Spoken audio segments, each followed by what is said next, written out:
জয় ঠাকুর। তিনিই গুরু, যিনি অন্ধকার থেকে আলোয় আসার পথ দেখান। শ্রী রামকৃষ্ণ প্রেমবিহারের পূজ্যপাদ আচার্য শ্রীমৎ স্বামী সম্বুদ্ধানন্দের প্রবচন। সহজ ধ্যান। রেল স্টেশনে বসে আছি, মহারাজও আমাদের সাথে বসে আছেন। স্টেশনটির নাম কামারডাঙ্গা। প্ল্যাটফর্মের যেদিক থেকে আমরা এলাম সেই দিকটা গ্রামই গ্রাম। ঠেলাগাড়ি, গরুর গাড়ি আর কয়েকটা মাত্র সাইকেল ভ্যান দেখা গেল স্টেশনের গোড়ায়। এই বোধহয় যানবাহন। প্ল্যাটফর্মে অনেক গাছ, গাছগুলো গোল করে বাঁধানো। কোনো কালে হয়তো ইট বসানো হয়েছিল, আজ আর বোঝার উপায় নেই। আগাছাও রয়েছে দূরে দূরে, যতদূর চোখ যায় ক্ষেত আর ক্ষেত। আকাশখানা ঢাল হয়ে সবুজ ক্ষেতের ওপর পড়েছে, অপূর্ব মনোরম দৃশ্য। মহারাজ বললেন, প্রয়োজন না পড়লে সারা জীবনেও এমন যে একটা গ্রাম আছে তোমরা জানতেও না। আজ আমার সাথে এলে তাই। আপন মনে মহারাজ বলে চললেন, তোমার এই বিপুল ভুবনে কতটুকু সময়, কতটুকু বোধ দিয়েছ প্রভু। এত মহিমা, এত রূপ, এত এত সম্পদ উজাড় করে ঢেলে দিয়েছ পৃথিবীতে। তবু কি আমাদের চোখ খোলে? রবির আলোতেই তো কত খেলা। এক এক সময় এক এক রকম রং, ঋতুতে ঋতুতে তোমার সূর্যটির এক এক স্বাদ। বুঝি না যে প্রভু। মহারাজের কথাগুলো আমাদের অন্তরে গেঁথে গেঁথে যাচ্ছিল। আমরা মুগ্ধ হয়ে কোমল সবুজ গ্রামটাকে দেখছিলাম। মহারাজ বললেন, তোমরা যে বেড়াতে যেতে চাও তার কারণটা কি? এত তাড়াতাড়ি একঘেয়ে হও কি করে তোমরা? আশপাশটা দেখলেই তো বিস্ময়ে হতবাক হতে হয়। কত ধরনের মানুষ, কত রকম পরিবেশ, কত রকমের প্রাণী, কত রকমের সাজানো গোছানো পসার। কে তার অন্ত করবে? শহরে কত রকমের যানবাহন। বাসে উঠলে তো আমার নামতেই ইচ্ছা করে না। মনে হয় চলতেই থাকি, চলতেই থাকি, আর শুধু দেখতে থাকি। কত রকমের অভিব্যক্তি নিয়ে মানুষ দাঁড়িয়ে আছে, কত রকমের জিজ্ঞাসু চোখ ঘুরছে। কোলাহলেও কেউ কেউ নির্বিকার ঘুমোচ্ছে। কত রকম আলোচনা, বিরক্তি, রেশারেশিও চলছে। জানলার বাইরে তাকাও, আর এক স্বাদ। তোমাদের বাসে উঠলে এমন হয় না, তাই না? আসলে তোমাদের তাড়াহুড়ো থাকে নাম্বার। ধৈর্য, আগ্রহ কোনোটাই তৈরি হয় না। শহরই বলো আর গ্রামই বলো, কোথাও দেখার, চিন্তার, মোহিত হওয়ার উপাদান কি কম? এর মধ্যে দুখানা থ্রু ট্রেন বেরিয়ে গেল হুইসেল দিতে দিতে। ধুলো উঠল। আমরাও মহারাজের কথায় মনোনিবেশ করায় নিজেদের ওপর ভালো খেয়াল রাখতে পারিনি। সারা দিনে নাকি 2টো ট্রেন এই স্টেশনে দাঁড়ায়, তারই একটা ধরব আমরা। আমাদের গাড়ির সময় বিকেল 3টে। মহারাজ বললেন, দেখো, সব মানুষই শুধু নিজেকে নিয়ে চিন্তা করছে। কি খাবে, কি জমাবে, কি হতে পারে, কোনটা সম্ভব, কোনটা অসম্ভব, কে কেমন, কার কত, আরও যে কত কি বলে শেষ করা যাবে না। শুধু তুলনা আর তুলনা। ওইটাই এই সংসারে সবাই এক এক সং হয়ে যাচ্ছে, বুঝতেও পারছে না। সংসারে তোমার কতটুকু লাগে তা চিন্তা করো। সংসারে কি না হলে চলবে না তাও জোগাড় করো, কিন্তু খবরদার অধিক করতে যেও না। নিজেকেও তো উপভোগ করতে হবে। নিজের সাথে নিজে আলাপ জমাতে হবে। নিজের চাহিদাগুলো সতর্ক, একাগ্রভাবে খেয়াল রাখতে হবে। চাহিদার বাড়বাড়ন্তই মানুষকে নিজের আঙিনার বাইরে নিয়ে যাচ্ছে বাবা, একাগ্র হতেই দিচ্ছে না। সবাই রোজগার করছে, ধনী গরিব মধ্যবিত্ত সবাই, কিন্তু কেউই তৃপ্ত নয়। দেখেছ, আমাদের মধ্যে তরুণদা একটু বয়স্ক মানুষ। তরুণদা বললেন, মহারাজ, মন দিয়ে তো যা কিছু করছি, তবুও খেয়াল করে দেখেছি মন শুধু সরে নড়ে যাচ্ছে। এক দিয়ে শুরু হলো, চলে গেল আরেকটায়, তারপর আরেকটায়, তারপরে আরও কত কিসে, তারপর ওই সামাল দিতেই সময় দিতে হলো। কতটুকু সময় কত বড় হয়ে গেল। এদিক থেকে ওদিক থেকে সময় টানাটানি করে শেষে কাজ মেটাতে হয়। ওতে না পাই কাজের তৃপ্তি, না হয় সময়ের সঞ্চয়, শুধুই দৌড়ে মরা। কি কাজ নিয়ে বসলাম, আর যখন খেয়াল করলাম তখন মূল কাজ থেকে বহু দূরে। অঙ্ক আর কিছুতেই মিলতে চায় না। মহারাজ বললেন, ওই রকম টানাটানিতে কাজ নেই। যা হলে হয়, যেটুকু হলে হয়, ওই নিয়েই থেমে যাও। হাত বাড়িও, পা যেন বাড়াতে যেও না, দূরে চলে যাবে শেষে। ছলনা করতে শেখো, বুদ্ধি করে কৌশল করে মনকে ফাঁদে ফেলো, ঠিক জব্দ হবে। একটা নতুন কাপড় কেনো, পুরনো হয়ে যাবে। নতুন মানুষকে ভালোবেসে বন্ধুত্ব করো, পুরনো হয়ে যাবে। নতুন বাড়ি করে আনন্দে থাকো, একঘেয়ে লাগবে কিছু সময় গেলে। ভালোবাসার শহরে যাও, থাকতে শুরু করো, থেকেই যাও না হয়। তবু 10 বছর 20 বছর বাদে পুরনো একঘেয়ে সেই গ্রামখানাই আবার মনে পড়বে, ভালো লাগবে। রং ভালো লাগা, স্বাদ ভালো লাগা, আমোদ প্রমোদ কোনোটাই এক ভাব নেবে না মন। এই মনকে কি বিশ্বাস বলো? মনের সাথে দৌড়ে মরবে নাকি? পৃথিবীতে কারো সাথে ছলনা কপটতা করবে না, করবে শুধু নিজের মনের সাথে। বুঝে নাও ও কি চাইছে। প্রয়োজনে আপত্তি করো না, অপ্রয়োজন বা অতি হলেই সাবধানী হয়ে যাও, ছলনার আশ্রয়ে চলে যাও। শাসন করতে যেও না, বিপদ বাড়বে ওতে। শোনো তবে, তোমাদের একটা ঘটনা বলি। বুঝলে, তখন আমার কাঁচা বয়স, বুদ্ধিতে পাক ধরেনি। বড় বড় মহারাজের সাথে কথা বলি ঠিকই, তবে ধারণা করার শক্তি ছিল না একদমই। একদিন স্বামী ব্রহ্মানন্দের সঙ্গ করা একজন সাধু আমায় বলেছিলেন এই ঘটনা। উনি পরিব্রাজক অবস্থায় ছিলেন তখন। গ্রামে গঞ্জে পাহাড়ে পর্বতে ঘুরে বেড়াচ্ছেন ভিক্ষা করে।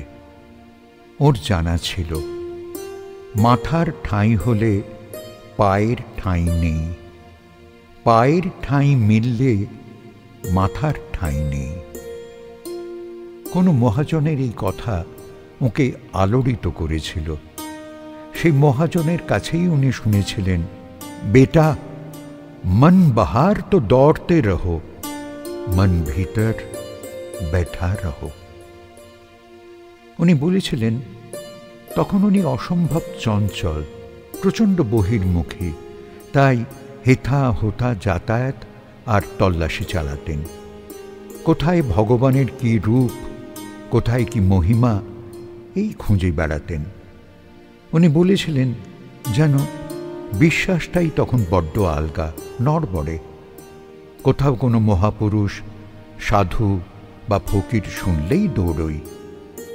এই করতে করতেই প্রবজ্জা নিয়ে নিলাম। ঠিক করলাম, না, ঘরে আর নয়, শুধুই আকাশ ছাদ করে ঘুরব। মহারাজ এই অবধি বলে চুপ করলেন। হু হু হাওয়া চলছে, গা ধুলোই ভরে গেছে। কোনো খেয়ালই নেই আমাদের। তরুণদা বললেন, মহারাজ বলুন তারপর। মহারাজ বললেন, ওই সাধুটি তখন ছাত্রাবস্থা সবে অতিক্রম করেছেন, সন্ন্যাসী হননি। এক অজ গ্রামের শেষ প্রান্তে একটি জঙ্গলে আশ্রয় নিলেন। গাছে গাছে ছাওয়া মনোরম জঙ্গলখানা। বড় বড় সাদা ইউক্যালিপটাস, শাল, মেহগনি, আম, কাঁঠাল, পেয়ারা, লেবু, জাম, জামরুল, চালতা, বকুল, বট, অশ্বত্থ, সোনাঝুরি, মাদার, আরো কত কি। আশ্চর্য, বনটিতে কোনো কাঁটা গাছ নেই। গাছের তলায় পাতা পড়ে আছে ঠিকই, তবে তা আবর্জনার মতো নয়। কেউ যেন সাজিয়েছে আপন খেয়ালে। ছাদ আমি বানাবো না, এই খেয়ালে এক ঘন ছায়ার বকুল তলায় বাস নিলেন। দিনে গ্রামে ভিক্ষা, রাতে গাছতলায় আশ্রয়। পরের দিন ভোরে দেখা হলো এক রুগ্ন শুকনো বৃদ্ধের সাথে। মাথায় বড় বড় চুল, হাত পা লম্বা লম্বা, শ্যামলা বরণ, ঘন কালো উজ্জ্বল চোখ। হাতে একটা জলের গাড়ু নিয়ে জল দিচ্ছেন ছিরিক ছিরিক করে। সব গাছকে দিচ্ছেন, তবে ওই নামমাত্র জল। সাধু বললেন, আমি অবাক হয়ে ভাবলাম, গাছের কোনো উপকার তো হবেই না, আর মাটিতে দিতে দিতেই তো হাওয়া আর তাপে শুকিয়ে যাবে। কি পাগল রে বাবা। যাই হোক, কয়েকদিন বাদে বুঝলাম উনি নিয়মিত রোজ সব গাছে ওই রকম জল ছিটোতে আসেন। পাগল অথবা কোনো ফাঁকিবাজ কর্মচারী ভেবে বিরক্ত হয়েছিলাম। একদিন জিজ্ঞাসাই করে বসলাম, বললাম, শুনুন না, ওভাবে নামমাত্র জল ছিটিয়ে কি উপকার করছেন? উনি শটান উত্তর দিলেন, নিজের। প্রশ্নের যথাযথ উত্তর নয়, তাই আমি অপ্রকৃতিস্থ হলাম। বললাম, জল যদি দেয়নি তবে অতটুকু দিয়ে কি হবে? ভিজছে না তো গোড়াটা? উনি বললেন, দেখতে পাচ্ছেন নাকি, গোড়া ঠিকই ভিজছে।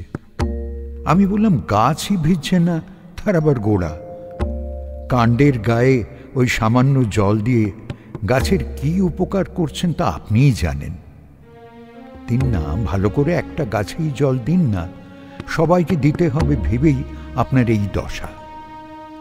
মাটি বহু বছর আগে শিকড় পেয়ে গেছে, এখন আপনার জল দেওয়ার আর প্রয়োজন নেই। তবু দিচ্ছেন, কেউ তো তাড়াতে আসে না, তবে এমন দ্রুত কেন? উনি বললেন, তারা তো আছেই আছে, আর গাছ না ভিজলেও এত গাছ রোজ জল দেওয়া, আমি তো ভিজি। এবার মহারাজ আমাদের বললেন, একবার ভাবো দেখি কথার গূঢ় রহস্যটা। তরুণদা বললেন, পুরো গল্পটা বলুন মহারাজ। মহারাজ বললেন, গল্প কই তরুণ, ঘটনা যে, জীবনের প্রতিদিনের থেকে তুলে রাখা স্মৃতি। মহারাজ বলতে লাগলেন, সেই পরিব্রাজক পড়াশোনা করা, তাই কথার বাঁধন দেখে বেশ ঠাহর করে ফেললেন, এ লোক পাগল নয়, বরং অনেক সাধারণের মধ্যে এক অসাধারণ। পরিব্রাজক নজর রাখতে লাগলেন কয়েকদিন। সকাল থেকে সন্ধ্যা পর্যন্ত শুধু দৌড়ে দৌড়ে জল দিয়ে বেড়ানোই ওই ভদ্রলোকের কাজ।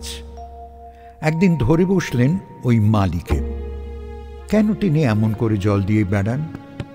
মাঝে মাঝে পাতা পরিষ্কার করে আগুনও ধরিয়ে দেন, এসবের কারণ কি? মালির মতো অদ্ভুত মানুষটি বলেছিলেন, দিনে কত জপ হয়, শুধুই এরোর কাজ করে বেড়াও না নিজের কাজও করো? শ্রম সব বৃথা হলো না তো? পরিব্রাজক অবাক হয়েছিলেন। একদিন নিবিড় রাতে পরিব্রাজক এলেন মালির কাছে।